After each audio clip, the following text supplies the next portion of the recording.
his father, who passed away recently, Ken Beresford, was driving me around on a golf court. The sun was setting, and he says, "When are you coming back?" And I said, "I don't know, just coming out twice." And he goes, "No." He showed me around that night with the sun setting, and I posted a little tribute on Facebook.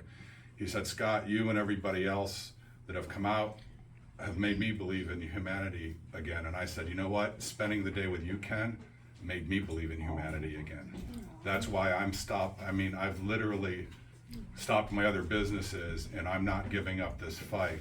And I can tell you, in over 60 disasters, the people in this room, people beyond this room, have made me believe in humanity again, and that good can triumph over evil, and truth can triumph over fraud. And I'm here for the duration. And I just want everybody to know that this community, I've never seen a community as smart as this, as committed, and as stubborn as this. And I'm pretty stubborn, so I feel like I fit right in. But with that being said, also government accountability project, I wouldn't be able to continue with the EPA, and I have hashtag Bring It On EPA, the Norfolk Southern PR people, all that stuff. They can keep coming. But Leslie Pacey, who reached out to me, she's in the back. She has a sign-up sheet. Government Accountability Project reached out to me, and they've got a team of lawyers. The EPA has been sued for the Freedom of Information Act. And the question is the EPA has an open invitation for me to test side by side, still do. And I'd be the first to point out what I'm doing wrong. They say, we accept Scott's results. We don't see a need to test side by side. And then for them not to comply with the Freedom of Information Act request, and she can get you the lawsuit, what do they have to hide? And then the third thing is affected residents that are reporting health symptoms, the EPA won't test their property. So what's up with that? You can't find what you don't look for. So, and then I thought in talking to many of the residents and Krista and everybody, I reached out to Marilyn, the last Times Beach mayor, and I gotta tell you, want to talk about a leader and helping you in these fractious, divisive times, people can come together, and the good guys are going to win, and the truth is going to prevail. But with that being said, Marilyn has really been an inspiration to me, and I'm just starting to get to know her and her leadership and wisdom from 40 years ago, and you're going to hear it's eerily familiar, the health symptoms and other things. So with that being said, I'm pleased to introduce Marilyn.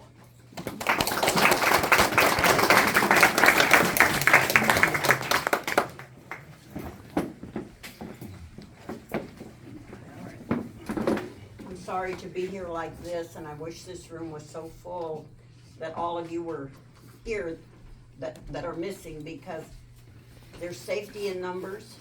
At Times Beach, 93% of the people fought for a buyout. There was just a small number that did not. And I don't see the big numbers here, which is important. Amen. Times Beach was a very small community, some 27 miles west of St. Louis. We were situated with the Merrimack River on one side, the railroad on the other side, and Interstate 44. In 1982, a local reporter called our city hall and said that he saw Times Beach on a list of sites suspected as having been sprayed by a waste oil hauler with dioxin.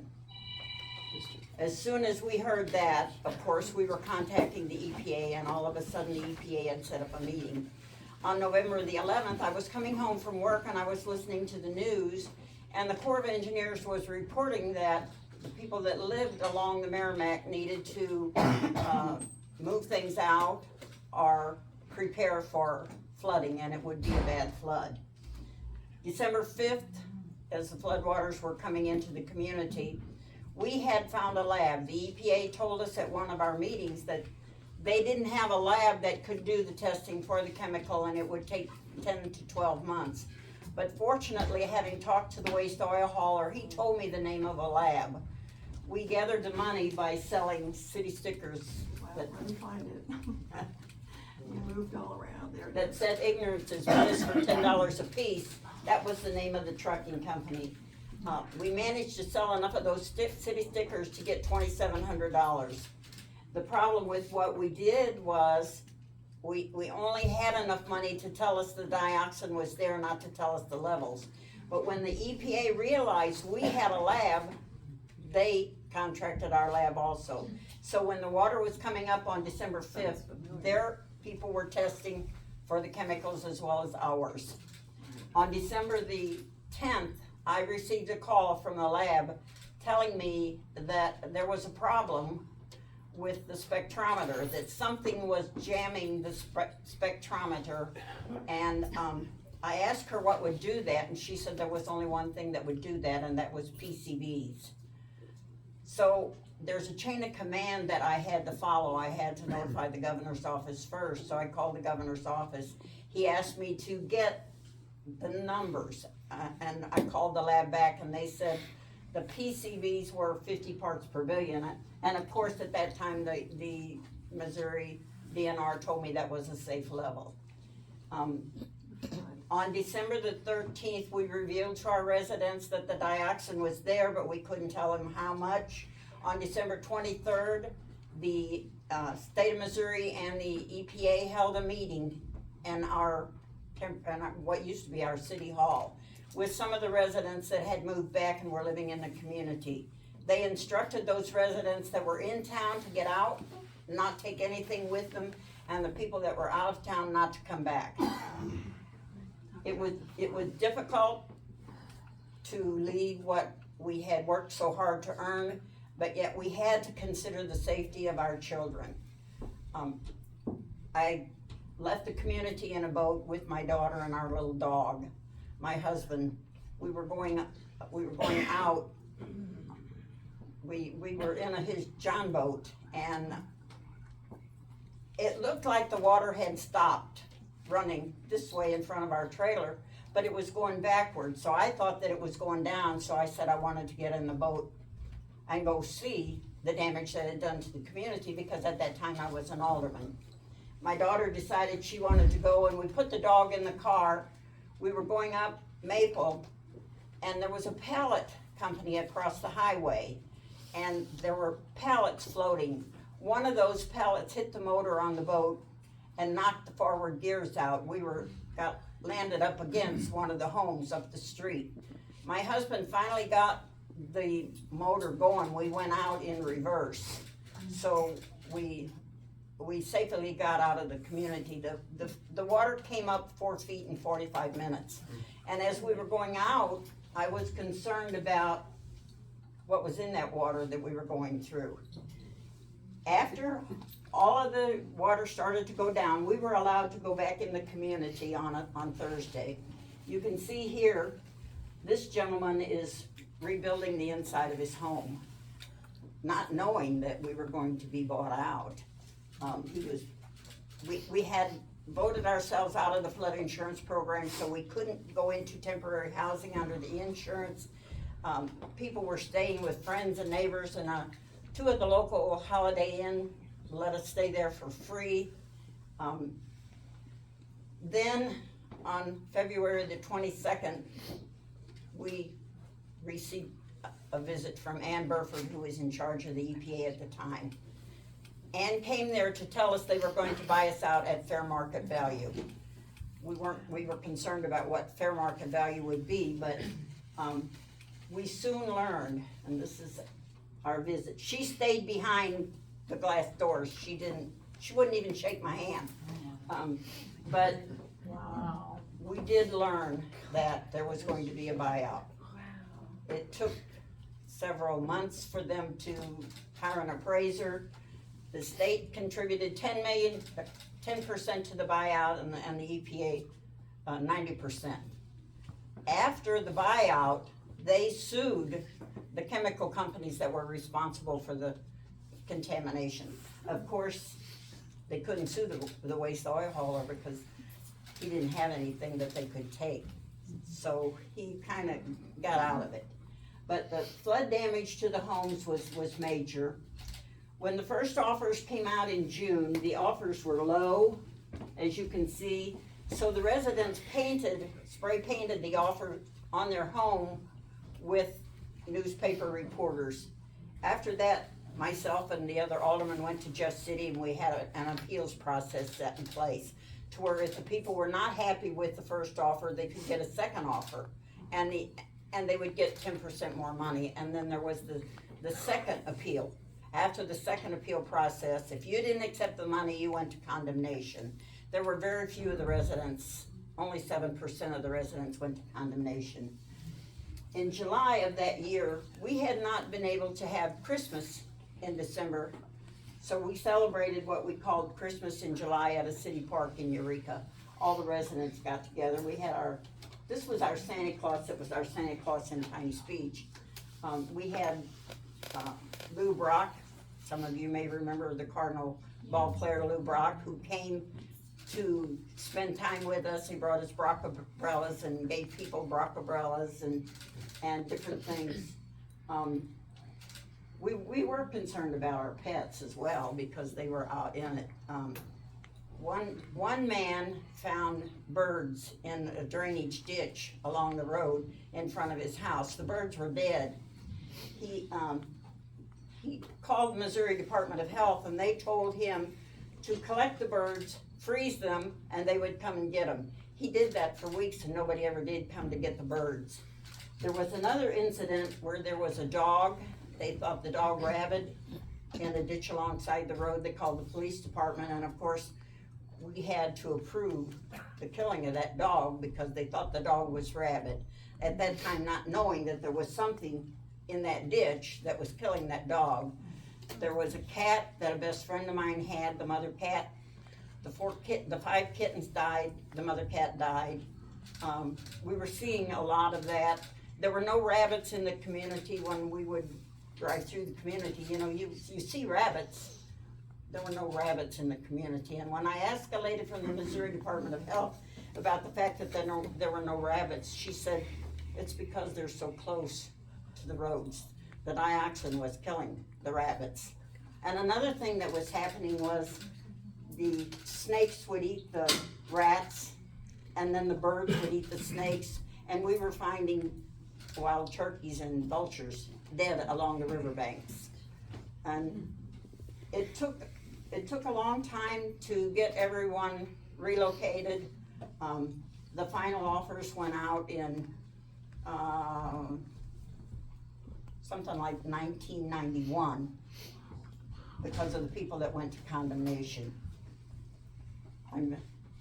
You can see where they painted dioxin on the roads. This lady was the first mayor's wife. The first mayor worked for Monsanto, and he was really in trouble with the press. I mean, the press was just, I've never seen so many press people in one place. But he couldn't handle it all, and then he was wanting to rebuild his house, and since dioxin wasn't harmful, he resigned. And the chairman of the board took over as acting mayor, and I moved up the ladder to being chairman of the board. That mayor and his wife were fighting. He didn't want to leave the community. He wanted to stay, and you could see signs on the highway that said, Mayor Hammer doesn't speak for us. His wife ended up leaving him. They got a divorce. 2 months later, he was locked up in a motel room in the Days Inn. He was wanting to kill himself. Fortunately, the police rescued him, but he did end up divorced. As the acting mayor, when he resigned, I moved up as acting mayor, and the people behind me moved up. In 1985, we had to have an election. Since we were going to be bought out, we had decided we didn't need to have an election. But there were the 7% of the people who wanted an election because they wanted those that were in office who were supporting the buyout out of office. So the government said we had to hold that election.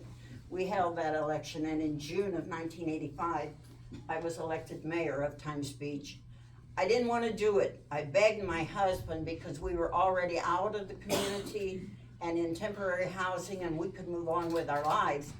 But people were calling my husband, and they were concerned about those that were in charge that didn't want to be bought out, and I supported that buyout. So My husband, when I came home one night crying and all upset because I didn't wanna do it, he said, Marilyn, if you'll do it, I'll run for city marshal and we'll do it together.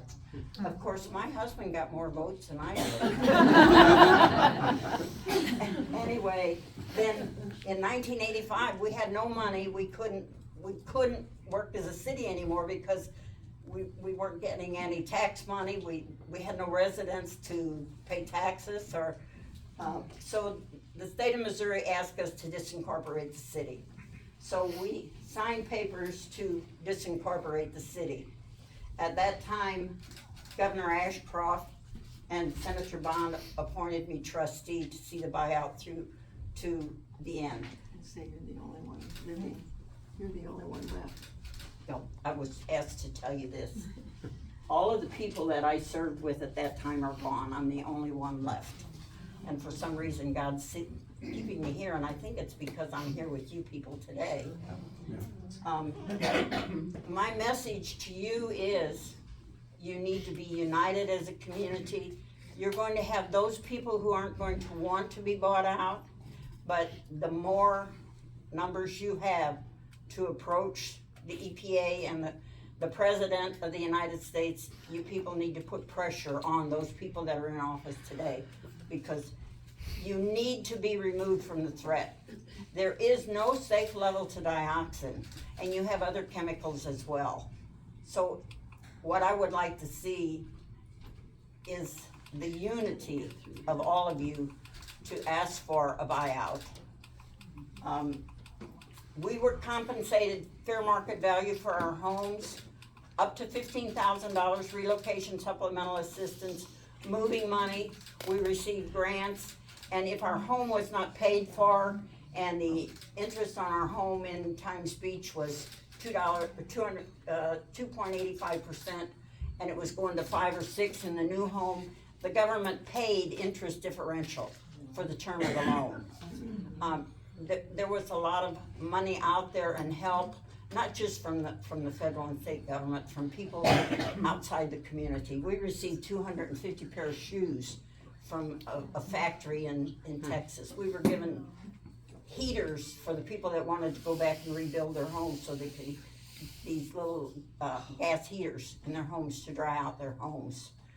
I guess I'm here today because when I first read about this and talked to Krista, I remembered some of the things that we went through at Times Beach and how sad it was for our people to experience this. Not only were they had just been through a horrible flood, many of them had health problems. Let me find that slide. Let me find that slide. Excuse me, I'll find that slide while you're talking about your health issues. That was Lane Jumper. Oh, yeah. Let's run through these real quick. I'm not good with the press, so and back then I was horrible. So I appointed someone to be my speaker, and I basically tell him what to say. He did a great job. The president put a committee in place, and the first time they met in Washington D.C. and he told them everything that was going on, that committee was stopped. It never met again. We never did know why. We received help from all over the world, but we had to do things to make the government see that they had to remove us from the threat, because at that time there was nothing available, nothing chemically to clean up the dioxin. And we were going to be in temporary housing for years until they could find something. They set up some plots in Times Beach to do different tests of chemicals, and one of the plots was turning the dioxin. This man would go in twice a day and turn the dioxin in all 3 plots, a control plot, another plot, and the actual plot. And at the end of the 3 months of testing, it was learned that it would take 100 years for the sun to degrade the dioxin in that community. And when they they knew in 1974 that Times Beach was contaminated, but they did nothing. They thought then that the sun would degrade the dioxin, it would go away, and we would not have to be relocated. But with that test, they learned that the dioxin was there forever. They cleaned up Times Beach. They cleaned it up to 20 parts per billion and covered it over with 6 inches of clean fill. And they turned it into a state park. You can visit the park. You can't dig in there, and you can't spend the night. They lock it up at night and they unlock it in the morning. A lot of the residents do go back, and from time to time, every year they have a reunion in September in the park for the former residents of Times Beach. Let me find that. You've got the reunion back here. I want you to show them the town now. Okay, you wanna go back to the town now? Okay, so there's the park. This is Route 66. This is the only building left standing, and it was out of the floodplain. It was called Steiny's Inn, and the EPA said, the chemical company, EPA, the state of Missouri, and myself, we all had offices in that building. This is what we call our town mound. Everything that was left in our homes is in that mound. We didn't, the greatest majority of us took nothing out. We left it in our homes. And they bulldozed the homes, and everything's in that mound. The water tower. Yeah, we wanted to leave the water tower, but they weren't gonna leave our water tower. It's also in the town mound. They didn't tell us what the levels were in the homes, so there was a group of attorneys representing some of the people who decided they wanted to test, so they approached the federal and state government and asked if they could go in and test some of the homes. And their answer was no, so they sued. And when they went in to test, what was happening was the government was telling us that there was no contamination in the homes because they were testing the mud in the homes. The mud that was in the homes didn't come from Times Beach, it came from upstream. And they were telling us that there was no contamination there. But when these attorneys went in to test, they tested above flood level, like up above your door or your window. And in those homes, they found anywhere from 1 to 7 parts per billion. At that time, Dr. Renata Kimbrough had set 1 part per billion as a safe level. But today, there is no safe level. They tell us there's no safe level to dioxin. Everything that was in their homes, all the homes, everything is in that mound. It's the size of 5 football fields. We tried to get them to put a monument on top of it. But when the chemical companies were sued by the state and federal government, one agreement that they signed off on was that there would be nothing in that community or on the highway that showed that that was Times Beach. They wanted to get rid of the stigma of the dioxin. Marilyn, we talked a little bit about the health symptoms, the seizures, the female, if you could address that, because it's eerie how it mirrors the health symptoms that we've been hearing about here. I've seen, in talking to some of you, I have seen some of the same symptoms and health problems in some of you that I experienced with my friends and neighbors. And I not talked about this publicly except to Scott, and at one time I had to testify in Washington DC about health problems, about my health problems. I had excessive periods. They were every other week, every 2 weeks. They were horrible. And I finally went to a doctor who put me in the hospital and did a complete hysterectomy. He found 7 tumors, some other things that he removed, and I had what's called endometriosis.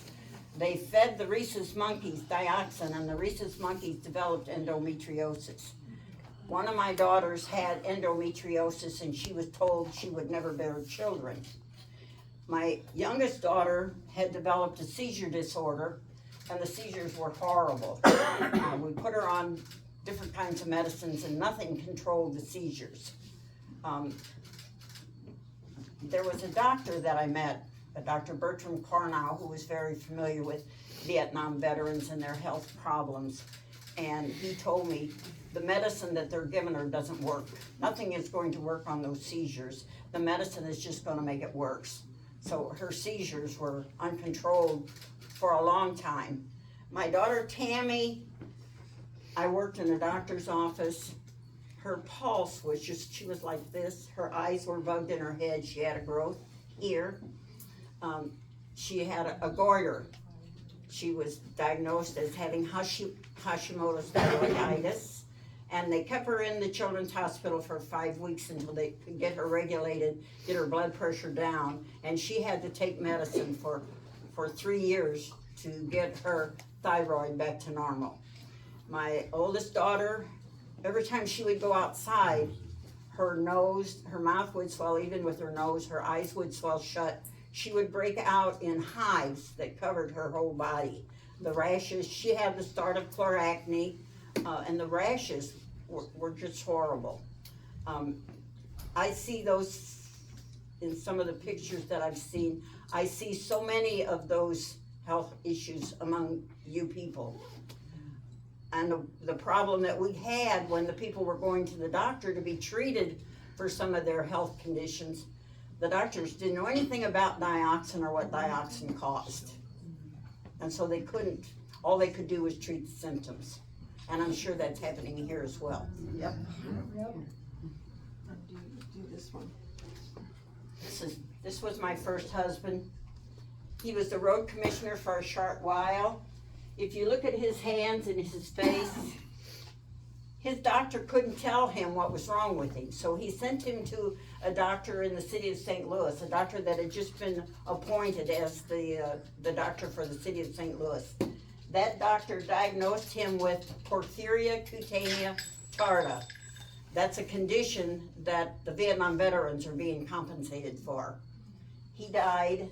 He actually bled to death internally. They did operate on him to try and find where the blood was coming from, but they couldn't find where the blood was coming from. He bled to death. They offered, the Missouri Department of Health and the CDC offered him $300 to let them test him. And he talked to his personal injury attorneys about that, and the attorneys advised him, no, don't let them test you because they'll use it against you in court. So there was nothing they could do for him.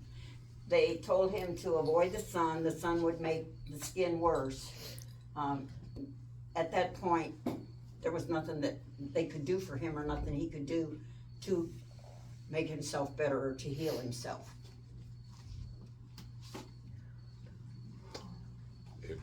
Were there pregnancy problems and birth defects or anything like that? We did have one man that had to have both breasts removed. He had cancer for the breast. The chemical attacks the hormones, the thyroid, the female hormones, the male hormones. We saw a lot of men with prostate cancers. You had a question? No, he had breast cancer.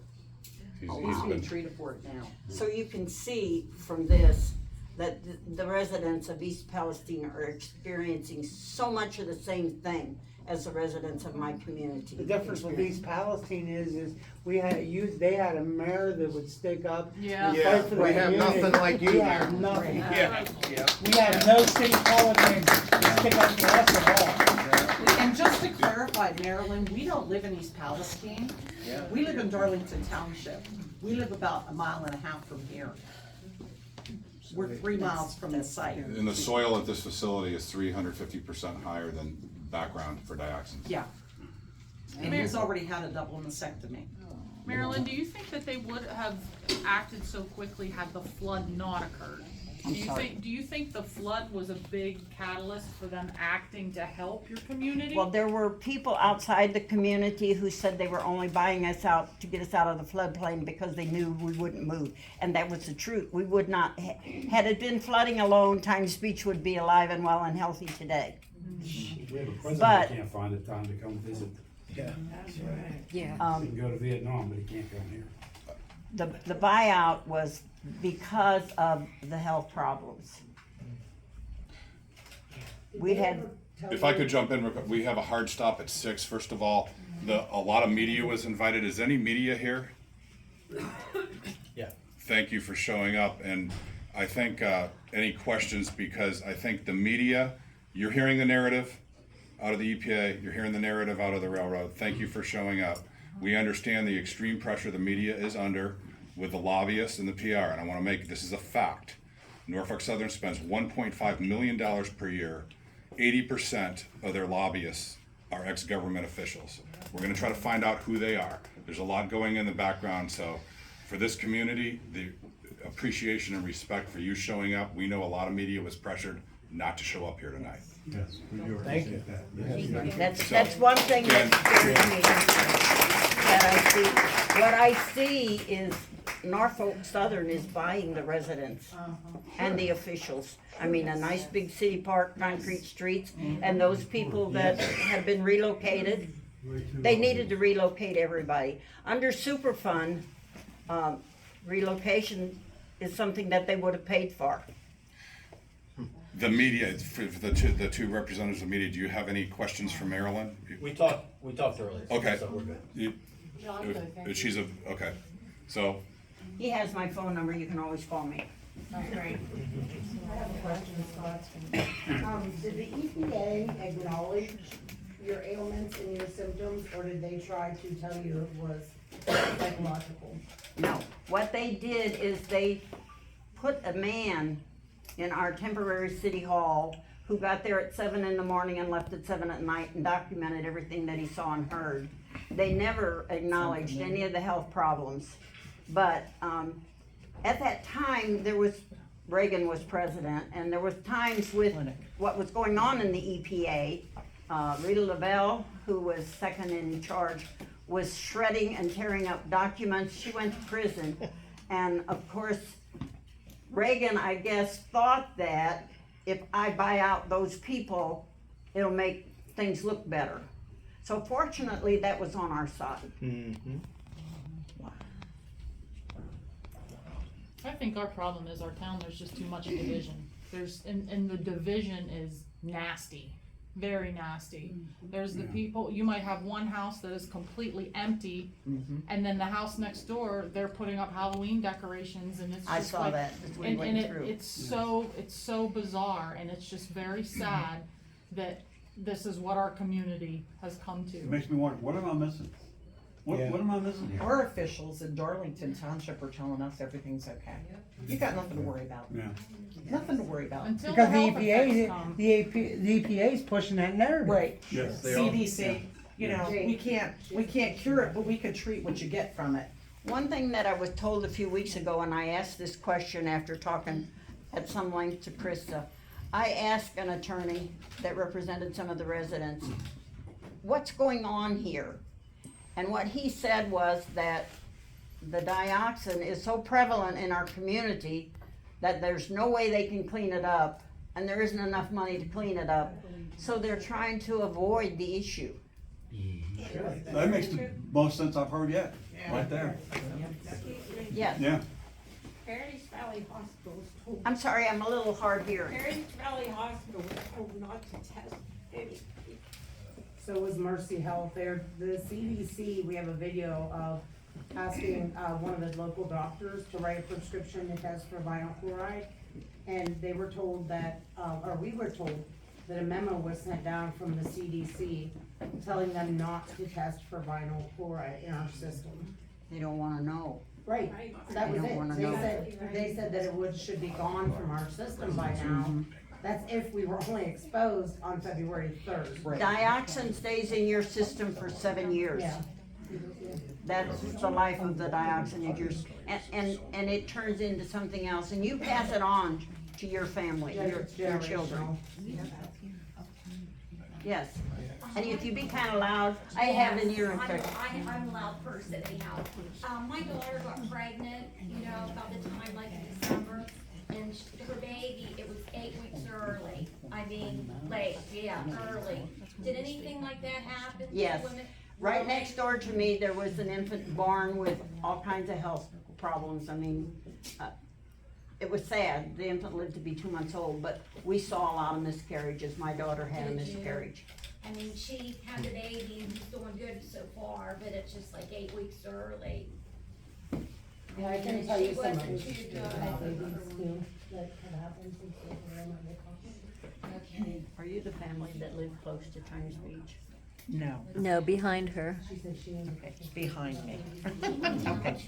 You look kind of familiar. Well, no, I moved there in '86 and lived in Ballin, so Oh, I okay. kind of was, Away from the hazard. right, but heard about all of it and it was down, and I remember driving past it and, There were 28 sites in Missouri. I saw somewhere where it said 27. There were 28 sites in Missouri, and those are the only sites that they knew about. There are still sites out there, but those were the only sites the truck drivers could remember spraying. Those were the only sites that Judy Pyatt, who owned the stable, saw when she followed the Bliss trucks. So there are other sites out there. One thing Russell Bliss told a couple of his drivers was to go along the shoulder of the road on Interstate 70. The driver drove the shoulder of the road, opened the spigot of his truck and unloaded everything on the shoulder of the road. There are sites, there's a site over in East St. Louis, Illinois, where there are barrels, where Russell Bliss took the barrels. He stored the chemicals, the waste in Frontenac in a big tank. Marilyn, talk about this map, how it was, the streets. This is not one of the newest or the best maps, but the red shows the highest levels of dioxin in the community. You can see, this is the community that was contaminated. This is the interstate, the railroad tracks, and the river. One thing that they did when they were doing the cleanup, they tested the sediment in the Merrimack River, and they found dioxin in the river, chlordane. They posted signs up and down both sides of the river that said, limit consumption of fish from the Merrimack River to once a month. Marilyn, I have a question. Would you reach out to Michael Regan or help us reach out? I'm happy to call To anyone, him. but they won't return my calls. Yes. I've tried. But if you'll give me the name and phone number, I'll I try will again. give you, his assistant, Rosemary, that's the head of the EPA, Michael Regan. Well, we were just in a EPA office downtown. I was Thank you for angry coming. because I saw that small child and 3 school children carrying their books coming home from school, walking on those streets. I couldn't believe that they're allowing that to happen. My daughter's boyfriend, 18 years old, was in Palestine only for school after the derailment because I would not bring my family back to my house. And he went into our home to feed the bearded dragon, and he is 18 years old with vinyl chloride in his urine. There are children, Jamie's nieces, younger than him that have it. And we're being silenced, and then by our community too. We've had things, I've had a tongue left on my porch. We've been through lots of things. And I think with we're this. getting the answers. They're just not the answers we wanna hear. I will tell you, Patty Carter across the street from me, there lived a family, the father was a Vietnam vet. Their first child was born with what's called neuroblastoma. The child died at 4 months. And they went to different doctors and said, what is the possibility of us having a second such infant? And all the doctors told them, your chance of having another infant like that are 1 in 300,000. They had the second infant, and it was also born with neuroblastoma. 8 years later, the father died with neuroblastoma. There were a lot of children born with birth defects. When we try to call the doctors currently, I found that I have some lumps, 4 of them. One thing, The doctors, as soon as you give your information, the doctors, that you're from East Palestine, they don't call you back. most I of the can't find doctors a don't doctor know. to see me. The doctors don't know what dioxin causes. In the early newspaper articles at Times Beach, there was a young man who raised a family down by one of the chemical companies. His son had knots and lumps all over his body from, and of course, he didn't live. He lived to age 12 and passed away. And Marilyn, I guess, we're experiencing a lot of division in our communities right now. So my name's sorry, Hillary, can't I'm hear a her. part of Unity Council. And we're seeing a lot of division, a lot of people very angry about the people speaking out. And I was just wondering if you had any advice for, you know, how we keep going. I when had we're that bashed problem too. every day. In fact, I had to have police escort for a little while, 2 different meetings that we went to. And when we appointed the young man to the committee, the presidential committee, one lady came into our temporary city hall, and of course, she didn't want to be bought out. She yelled at me, she put her finger in my face and said, "He don't represent me, neither do you." And she slapped me. So, my attorney I don't wanted think to sue anyone her. wants to slap any of us here. Our police officers was working for in that. Yeah, Norfolk they Southern. were for Norfolk. But that's exactly what we've been told, the same thing is, you don't represent me. Of course, like I said, nobody's gonna slap us in the face because That was all over social. Well, yeah, it's all Marilyn, I over don't social know if you media, saw but- this or not, but I mean, there Yeah. is Alan Shaw of Norfolk Southern. Yes. And then flanking him on one side is Keith Dravick, the fire chief, and on the other side is our mayor, Trent Conway, shoveling dirt to break ground on, correct me if I'm wrong, it's the Norfolk Southern training site, is that right? The second in the country, the other one is located in Colorado. So if they're gonna put that here, there's no danger here, there's no problem. But the beautiful thing about a training site is it's They are temporary, trying to nobody impress you lives there. people that there's no problem. Exactly. Here's the picture. But that's who represents us. That's who we have to go It's to. not We have showing. nowhere to go with these concerns. There's and a be taken representative to the side. Seriously, the problem may not be today. It may not be next week. These problems may develop, these health issues, in 5 or 10 or 15 years. The longer you're there, the more they're gonna develop. In fact, early on, the CDC told us that we wouldn't be seeing any cancers for 20 years, but we were already seeing cancers. And how long, at what time scale would you say you started Even seeing it? before we knew that the dioxin was there were some very rare cancers. So that's a very short period of time, isn't it? Yes. Actually, the streets were sprayed in 74, but they didn't tell us. If the reporter hadn't have found it on a list of sites, we would not have known. They finally told us in 1982, only after we knew. So 12 years they kept it Yes, to yes. themselves. Yeah. And 12 years being the EPA kept it to themselves. That's Right. the agency that, that we're leaning on, or we think they've got our best interests at heart, for sure. I don't know what you could do, and I've thought about how Scott and you people are what they need, publicity. We did a demonstration on the highway.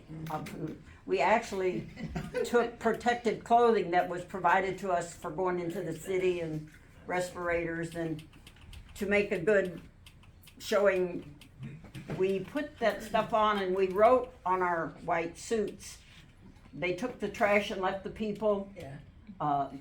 Mayor Hammer don't speak for us, buy us out.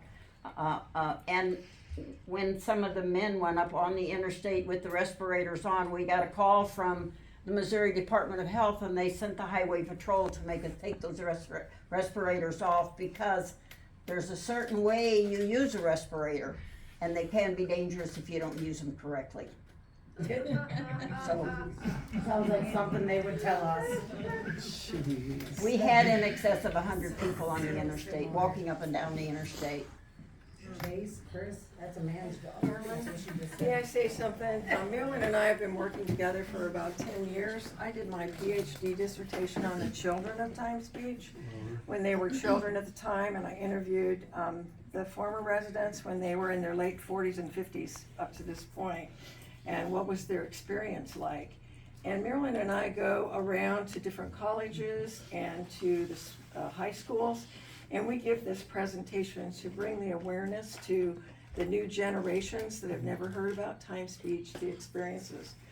But what I wanted to suggest to you, if you would allow me to, and Marilyn and I have talked about this, right now, the declaration of a national disaster has been on the desk of President Biden now for months. And yes, last week he wrote that executive order, which is a step in the right direction, but what you really need is the designation as a federal disaster. And so one of the ways that you can do that is to continue to put pressure, come together as a community, including those of you that are on the other side of the state line. You've got to figure out some kind of organization where you can be represented. We And have a petition, it has over 16,000 That's signatures it. from around the world. That's If it. you wanna sign it, please come up to me today, I'll pull it up on my phone. Yes, and one directly to President Biden, especially. And somehow, and I think you have one representative, Vance, seems to be Yes. picking Very up involved, yeah. the advocacy, so that's what you need too. But Marilyn and I are here to help you in any way, so just get in touch. Can you tell us a little bit about what you found in the study of the children? Okay, so my youngest person was 8 years old, and that she described the day that the EPA came with their spacesuits on, and they're waiting for the school bus, and they're kind of wondering what's going on. And of the 90% of those that I interviewed, I asked them the last question, which was, do you consider yourself to be a survivor or a victim? 90% said, we're survivors. The one person that said they were a victim, this person really is still very sick. He has stomach cancer. I think, is he about 59? Does he think he's about 59? Okay, so anyway, his hands are still wrapped. You know, he started out with that chloracne, and over the years it has just continued. It's bleeding. He's got his hands covered and so forth. There was one individual that I interviewed. He works for the old Monsanto. It's now Mallinckrodt, but he's saying, oh, everything's great. You know, I didn't get sick. Now, his mother passed away with cancer, correct? And the dad. And his father. Yeah, they just passed away recently.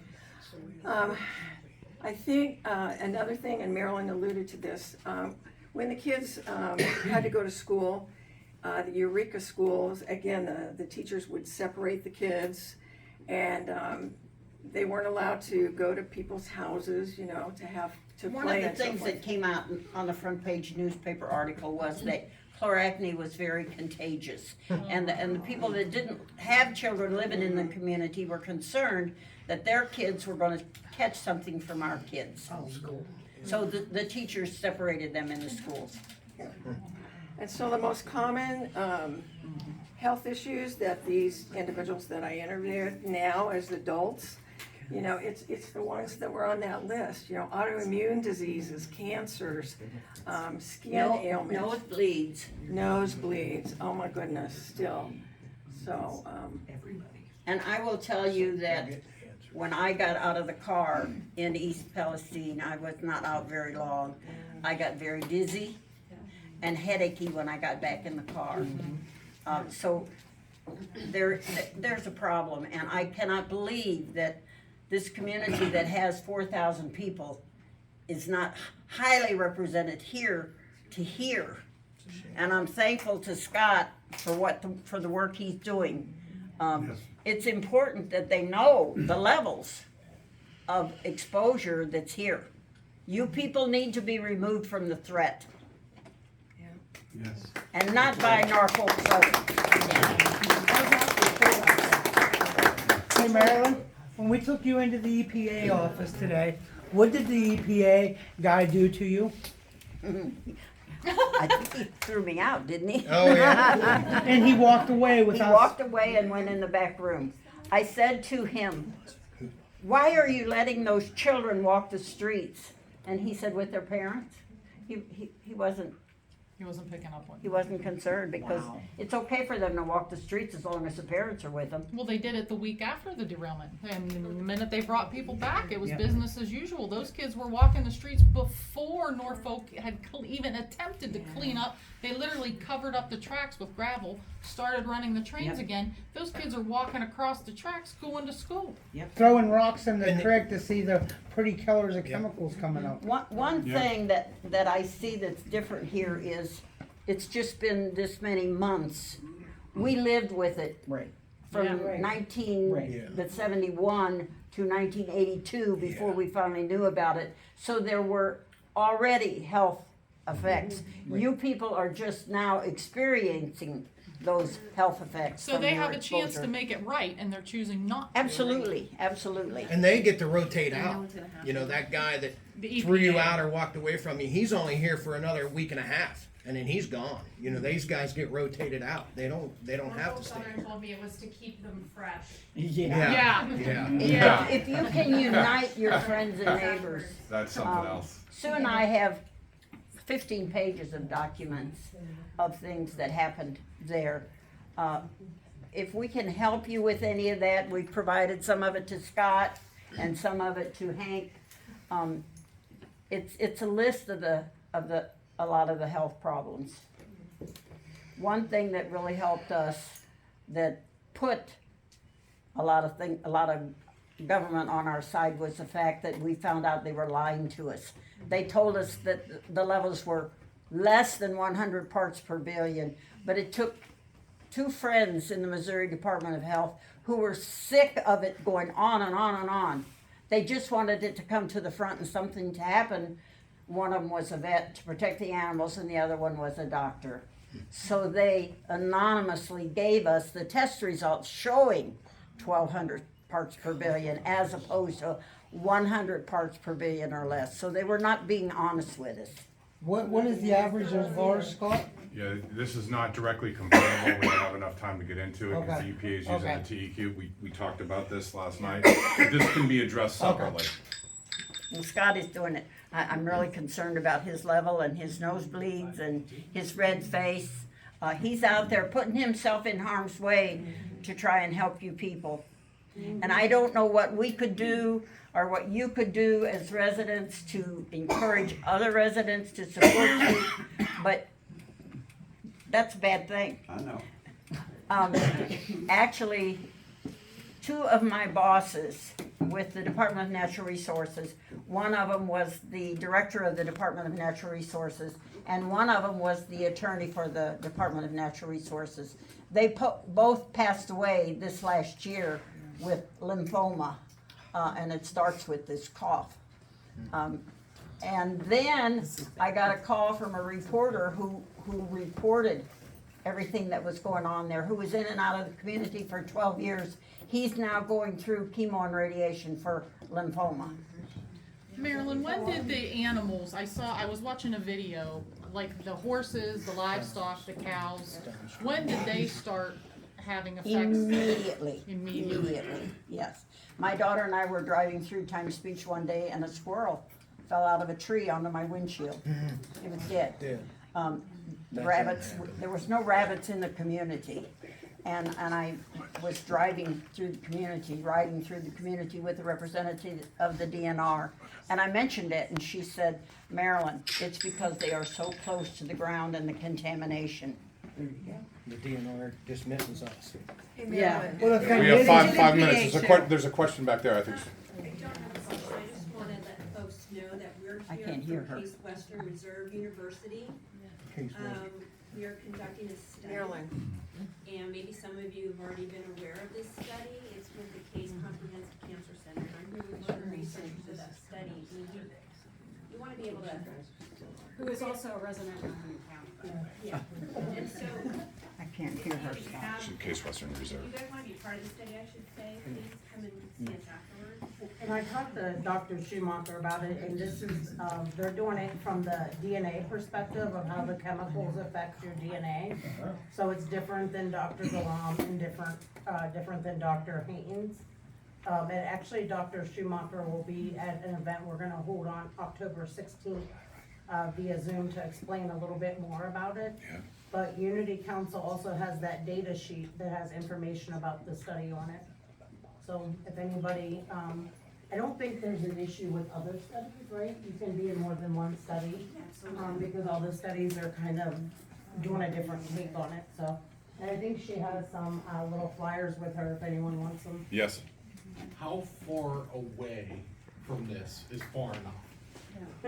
Yeah, good When question. when I don't know, I say I don't know. I don't, you know, that's. Is there any The guesses? The EPA has the resources to test and answer that question. I'm doing what I can, but I'm not gonna even guess and jeopardize someone's life. Scott, what's the furthest out that you've tested? I'd have to look as a map. There's, Pennsylvania, I did controls in Salem, Ohio, but that's for controls. But we've been over in the Pennsylvania area. I can get back to you. You The know. night that they did their controlled burn, we live probably 7.5 to 8 miles outside the area. We live up on the hill, Shenango and Wallace Run area. The big black cloud came over top of us and we've got nothing. I mean, because we're outside of the 5 mile now.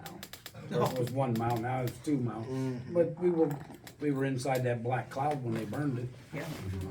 It rained at our house for 3 days and we had a pear tree in the backyard and it was in full bloom when they burned it, and I told him we're not eating anything off of that tree. Nothing. Well, it's approaching 6 o'clock. We've got somebody here speaking of trying to get the word out. I'm not gonna say who's behind it, who you're talking to, but you wanna say something? Hi, my name is Tessa Hawks. I own Hawks Production. We're here videotaping today. However, for me to get this word out, I need your permission to use your likeness and use your voices to help get funding for this so we can get promotion. So, Bruce, my partner here, is gonna go around the room. If you do not want me to use your likeness and do not want me to use your voices, raise your hand. Anyone, you do not want to be on camera. I cannot. Yeah. Okay. Based on where I work. Please state your name so we have it for the camera. Billy Burchett. If we're in a class action, would that It would not. We're using this to try to promote, to get funding, to get the word out, and to, I mean, this is not being vocalized in a large enough manner. I mean, everyone's trying to shut you guys down. Our goal is to blow this across the nation. So if you please stand up, state your name, and say, I do not want to be used on camera. My name is Billy Burchett, and I do not want to be used on camera. Anyone else? My name's Rita Latinos. No, wait, let me get you on camera so I can at least make sure I cut you out later, or block you out. I don't wanna violate anybody here, but I wanna build. And everybody 100%, I We just want you guys to know. understand. Yeah. We understand, we understand. I'll get loud and just say, hey, we're gonna close this.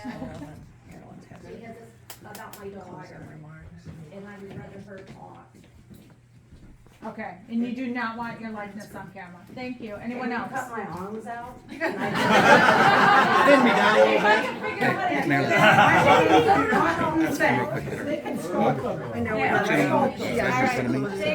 Hey, excuse me, Marilyn has a closing remark and then we'll wrap it up.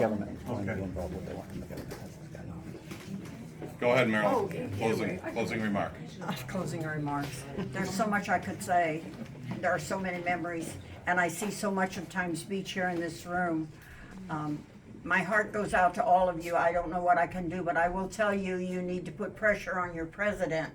It will take an order from him to the EPA to act, to put you in temporary housing, and to make the decision to buy you out. They'll pay for your temporary housing until they acquire your property. You need to get the community united to do this. Should we take our stuff with us or not?